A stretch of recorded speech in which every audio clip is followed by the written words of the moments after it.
Oi, pessoal! Bora lá decorar esse bolo que muita gente está esperando. Tava ansiosa para vir aqui mostrar esse bolo para vocês, porque eu fiquei muito satisfeita com o resultado. Esse é um bolo de 20 centímetros de circunferência por 10 de altura, tá? E eu bati aí o meu chantilly de chocolate.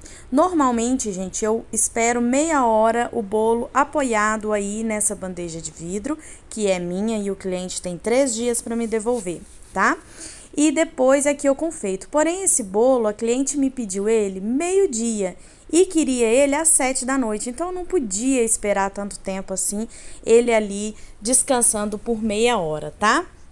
Então, eu bati o meu chantilly de chocolate, eu usei o da Amélia, ele já vem pronto, tá? De chocolate, só fiz mesmo bater.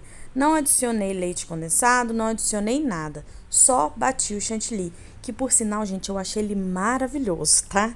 Só pra constar. Então, eu fui depositando aí com o saco de confeitar, o chantilly por todo o meu bolo, chantilly de chocolate por todo o meu bolo e fui alisando, tá? Eu coloquei, lembra de fazer aquela barreirinha, sabe? Que eu já expliquei pra vocês. Na última camada que você tá passando na lateral, você passa uma camada mais elevada, tá? Pra você conseguir fazer a quina. Nesse bolo, a gente não vai fazer uma quina retinha.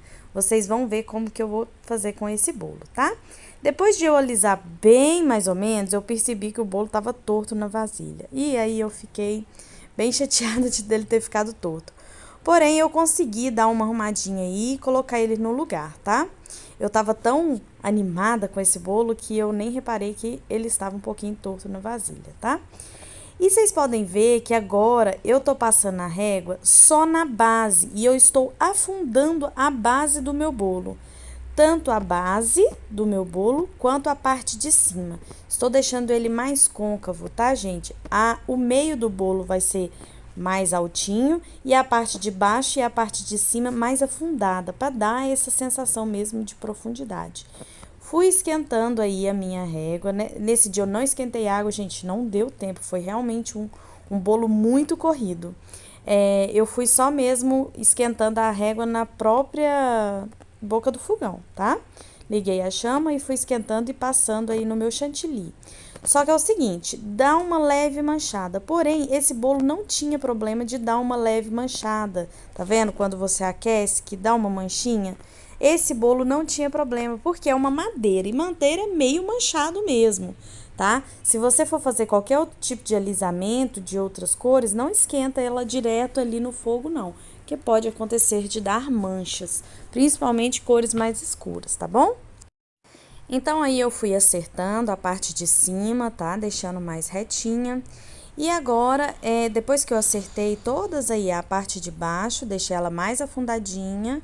E a parte de cima também eu deixei mais afundadinha, para dar essa sensação, né, de abaulado, de tipo um barril, como é mesmo um barril. Eu peguei, sabe aqueles pincel de passar manteiga na assadeira? Esse pincel.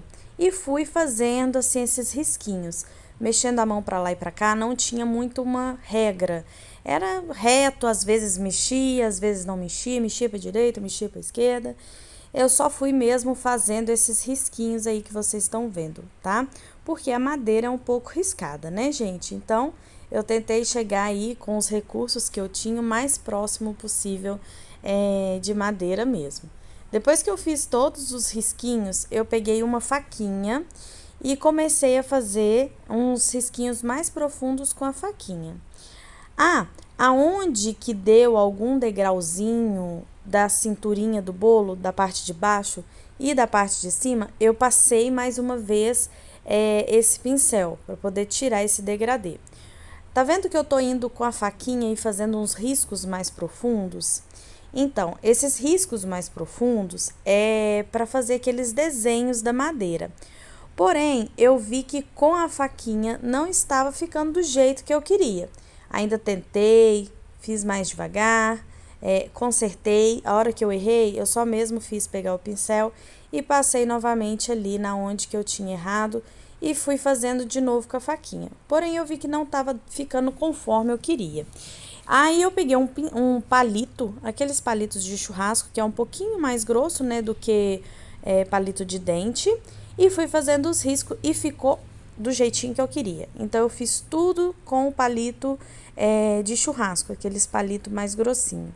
Então, olha como eu fui fazendo, gente. Eu fui fazendo alguns riscos, alguns desenhos daqueles redondinhos que tem na madeira e fui fazendo aleatório, tanto na lateral quanto na parte de cima. Na parte de cima, eu passei o pincel também, tá, gente? Não foi só na lateral, não, na parte de cima, porém, eu fui fazendo ele em círculos, tá? E aí, em cima também, eu fiz alguns desenhos com o palito também. E agora, gente, depois de ter feito todos os desenhos que eu queria fazer, eu peguei o meu aerógrafo, tá? Para poder fazer uns detalhes. Limpei aí o excesso da bandeja, mas eu não limpei ela toda não, tá? Eu peguei aí o meu corante líquido da Mix. Gente, corante puro, tá? Lorena, amarga muito. Gente, coloca menos corante do que se você fosse fazer uma coloração no bolo, colocando aquele corante em gel. E o corante líquido, eu já experimentei, ele puro, ele amarga menos do que o corante em gel, tá? Até porque ele colore um pouco menos do que o corante em gel.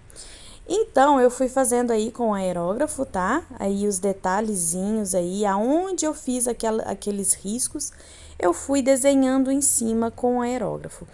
E aí eu fiz a primeira coloração, porque eu sei que o chantilly suga um pouco do corante. Porém, eu não sabia se o chantilly de chocolate puxava a mesma coisa. Poderia ser que sim, poderia ser que não. Então, eu fui fazendo o teste, entendeu? Fui vendo, fiz um pouquinho mais claro, depois eu vi que realmente ele sugava bastante a cor, e eu fui fazendo mais escuro, e eu pintei dessa forma que vocês estão vendo aí, eu pintei 3 vezes. A maioria das vezes eu faço coloração, eu faço 3 vezes. Porém, gente, além de eu fazer aí nos veguinhos da madeira, né, que eu tinha feito, eu joguei assim, ó, aleatório, tá vendo? Umas partes um pouquinho mais escura, outras partes mais clarinhas, mas bem aleatório, jogando em todo o tronco, sabe? Sem mesmo fazer distinção muito assim de deixar umas partezinhas mais escuras, outras partezinhas mais claras, para dar aquele ar de natural, sabe? Porque a madeira, ela é meio manchada, né? Como eu já disse. Agora eu dei uma limpadinha enquanto o bolo descansa para me fazer uma nova coloração. Então, eu fiz aí uma nova coloração, tá? Para deixar ele mais escuro. Tá vendo que dessa vez ficou bem mais escuro? Lorena, nossa, acabou com o bolo. Ficou muito escuro. Não, gente, o chantilly vai sugar um pouco da cor e vai deixar ele mais, só aquela nuance, sabe? Me falaram, Lorena, como que você está se acostumando com o aerógrafo, saber a intensidade? Gente, eu treino no papel antes de colocar no bolo. Eu ainda não me acostumei, eu treino no papel. Eu peguei aí uma fita de cetim marrom e coloquei na base do meu bolo. Gente, essa inspiração eu peguei na internet, tá? E eu só fui adaptando ali com o que eu tinha, a realidade ali dos meus materiais, tá? Então, essa fita de cetim, eu já tinha ela. Como eu disse, esse bolo foi pedido de última hora. Como a fita de cetim, ela dá uma leve manchada, por quê? Por causa da umidade do chantilly. Então, ela dá uma leve manchada. O que que eu fiz? Eu peguei o aerógrafo e dei uma pintada nela, sabe? Fui jogando um pouquinho de tinta na própria fita de cetim para diminuir essas manchas que aparecem. É normal aparecer mancha, até porque encosta no chantilly, o chantilly tem gordura, tem água, e aí acaba que fica um pouquinho manchado. E eu fui tirando e colocando a fita aí, tentando tapar aonde que pode ser que eu tenha estragado de colocar e tirar a fita. E por ele ser abaulado, a fita fica também um pouquinho solta em algumas partes, né? Por causa do abaulado. Então, você vai acertando aí conforme você quer. Ele só fica rente mesmo a fita do meio. A fita de cima e a fita de baixo, ela fica umas partes soltas, tá? E eu coloquei aí a fita e joguei um pouquinho de tinta, né, com o aerógrafo em toda a fita, tá? Tanto a de cima quanto a de baixo, eu coloquei um pouquinho de tinta para tampar um pouco essas manchas. Para tampar não, tampou por completo todas essas manchinhas. No vídeo não aparece, mas pessoalmente aparece mais, tá? E olha como ficou o nosso barril, gente. A cliente, como foi de última hora, ela mesma colocou o topper. Mas eu vou mostrar aqui o videozinho que ela me mandou e eu tô simplesmente apaixonada, já quero fazer outro desse, tá? A cliente mandou, colocou o topper na casa dela mesma. Gente, não esquece de ir lá no grupo do Face, que eles já sabem desse bolo. E compartilha para todo mundo ver como ficou bonito esse bolo, tá? Um beijo e até o próximo vídeo. Tchau!